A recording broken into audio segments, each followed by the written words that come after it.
এই শোনো না, হ্যাঁ বল। তুমি যে সকালে প্যান্টটা কাচতে দিয়েছিলে তাতে কি কোনো টাকা ছিল? এক্ষুনি যদি না বলি তাহলে টাকাটাই হয়তো পাবো না। হ্যাঁ হ্যাঁ, ছিল ছিল ছিল। তুমি কি টাকাটা পেতে চাও?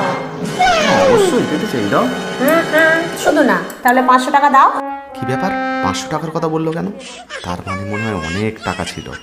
আচ্ছা আচ্ছা, বুঝতে পেরেছি। দিচ্ছি দিচ্ছি।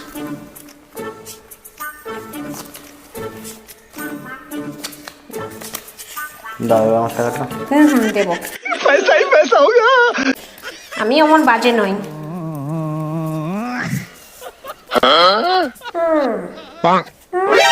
এই নাও, এটা তোমার টাকা। 20 টাকা?